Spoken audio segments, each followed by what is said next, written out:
హైదరాబాద్ లో కన్సల్టేషన్ మరియు 3500 రూపాయల colour Doppler test Avis hospitals లో ఉచితంగా పొందండి. నమస్తే, మీరు చూస్తున్న సుమన్ టీవీ. నేను మీ కీర్తి. శరన్నవరాత్రులు అక్టోబర్ 3వ తారీఖు నుంచి మొదలవుతున్నాయి కదా. మరి ఈ సందర్భంగా శరన్నవరాత్రుల ఒక విశిష్టత గురించి, ఒక్కో రోజు ఒక్కో అవతారం గురించి మనతో చెప్పడానికి ప్రముఖ ఆధ్యాత్మికవేత్త డాక్టర్ అనంతలక్ష్మి అమ్మగారు ఉన్నారు. నమస్తే అమ్మా. నమస్తే తల్లి. సో అక్టోబర్ 3వ తారీఖు నుంచి నవరాత్రులు స్టార్ట్ అవుతున్నాయి. అవునమ్మా. ఒక్కొక్క రోజు ఒక్కొక్క విశిష్టత, ఒక్కొక్క అలంకరణ, ఒక్కొక్క నైవేద్యం అమ్మవారికి ఎంతో ప్రీతికరం కదా. సో ఆ ఒక్కొక్క గురించి మీరు చెప్పాలి. ముందుగా బాలా త్రిపుర సుందరి అవతారం కదమ్మా, విజయవాడ అమ్మవారి తీసుకుంటే. ఓం శ్రీ గురుభ్యో నమః. ఓం శ్రీ మహాగణాధిపతయ నమః. శ్రీమాత్రే నమః. మాతర్మే మధుకైటభగ్ని మహిష ప్రాణాపహోరోద్యమే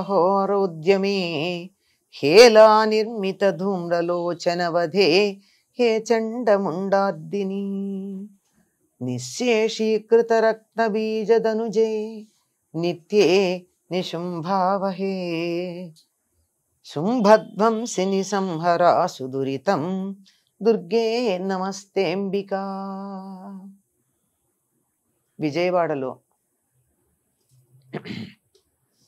ఇంద్రకీలాద్రి మీద కొలువై ఉన్నటువంటి కనకదుర్గాదేవి నవరాత్రులలో మొట్టమొదటి రోజున స్వర్ణ కవచాలంకృత దుర్గా బాలా త్రిపుర సుందరి అనేటటువంటి అవతారంతో మనకి దర్శనమిస్తుంది.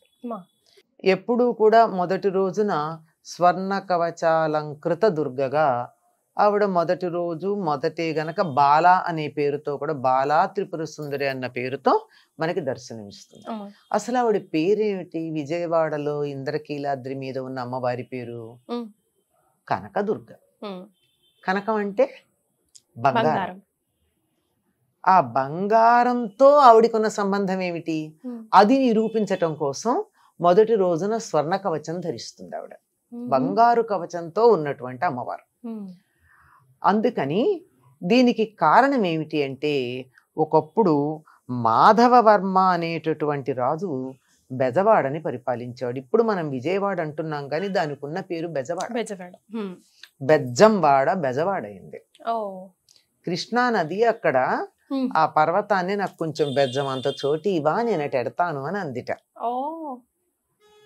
అంటే ఆ కొండ కాస్త చోటు ఇచ్చింది.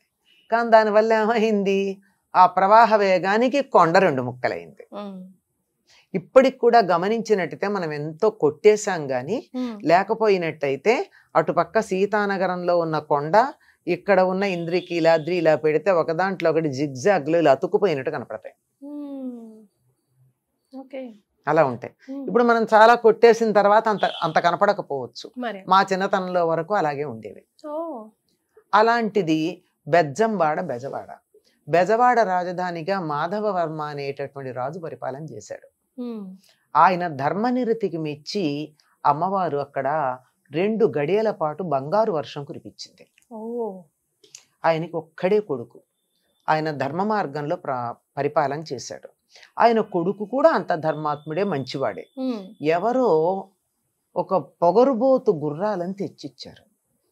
తెచ్చిస్తే ఆ గుర్రాన్ని నేను స్వాధీనపరుచుకోగలను అని చెప్పి ఆ గుర్రాలు కట్టినటువంటి రథానికి కట్టి నడుపుతున్నాడు. ఈ లోపల ఈ పొగరుబోతు గుర్రాలని స్వాధీనం చేసుకుంటూ వెడుతున్నాడు అని చెప్పి ఎవరు దారిలో ఉండొద్దు అని చెప్పి పరిచారకులు చెప్తూనే ఉన్నారు. అయినా సరే ఒక పిల్లవాడు వచ్చాడు. ఈయన అదుపులోకి లేక ఆ రథం చక్రాల కింద పడి పిల్లాడు చనిపోయాడు. చనిపోతే ఆ పిల్లవాడిని తీసుకెళ్లి రాజుగారి దగ్గర పెట్టి, డబ్బుంటే తినచ్చు, ఏదన్నా చెయ్యొచ్చు, ఇలా నాకు ఏకైకమైనటువంటి ఆధారమైన పిల్లవాడిని ఇలా చంపేస్తారా అని ఆవిడ వెళ్ళి పిల్లవాడిని అక్కడ పెట్టి ఏడ్చింది. వెంటనే రాజు అక్కడ న్యాయాధిపతుల్ని వాళ్ళని పిలిచి దీనికి శిక్ష ఏమిటి అని అడిగాడు. అడిగితే వాళ్ళు తలలు పట్టుకున్నారు, మల్లగుల్లాలు పడ్డారు. అబద్ధం చెప్పడానికి వీలు లేదు. రాజా, నిజానికి దీనికి శిక్ష ఇలా నిర్లక్ష్యంగా వాహనాన్ని నడిపి ఒకరి ప్రాణం తీసినటువంటి వాడికి శిక్ష మరణశిక్షే. కానీ రాజకుమారుడు కావాలని చేయలేదు, రాజ్యానికి ఏకైక వారసుడు, ఇంకా ఆయనకి ఇంకో పిల్లలు లేరు. అటువంటి రాజు ధర్మంగా ఉండేటటువంటి వాడు, అటువంటి వాడు కావాలని చేయలేదు గనక శిక్ష తగ్గించవచ్చు అని చెప్పారు. రాజన్నాడు, రాజకుమారుడైనా మరొకళ్ళైనా ధర్మమే, ఇతడికి సాయంకాలానికల్లా మరణశిక్ష విధించండి అని చెప్పాడు. ఇది పొద్దున్న జరిగింది, సాయంకాలం మరణశిక్ష అని సింహాసనం దిగి గొల్లున ఏడిచాడు. సింహాసనం మీద కూర్చున్నప్పుడు రాజు, దిగేటప్పటికి తండ్రి. అంతఃపురానికి వెళ్ళాడు. పశ్చిమ దిక్కు వైపుకు చూస్తూ సూర్యుడు అస్తమిస్తూ ఉండగా ఆ వైపుకు తిరిగి అలా నిలబడిపోయాడు. ఎందుకంటే అక్కడ ఉరి తీశారు అప్పుడు పిల్లవాడిని. ఎప్పుడైతే అక్కడ పిల్లవాడిని ఉరి తీస్తే ఈయన కళ్ళలోంచి తండ్రిగా కళ్ళ నీళ్లు పడ్డాయో, ఇతడి ధర్మనిరతికి మెచ్చి బెజవాడని పరిపాలిస్తున్న అమ్మవారు దుర్గాదేవి బంగారు వర్షం కురిపించింది. అందుకని ఆవిడ కనకదుర్గ అయింది అని చెప్తూ ఉంటారు. అందుకని ఆవిడకి మొదటి రోజున అలా ధర్మాన్ని నిలబెట్టినందుకు బంగారు వర్షం కురిపించింది గనక దసరాల్లో మొదటి రోజున స్వర్ణ కవచాలంకృత దుర్గాదేవి బాలా త్రిపుర సుందరిగా ఆవిడకి అలంకారం చేయడం జరుగుతుందమ్మా.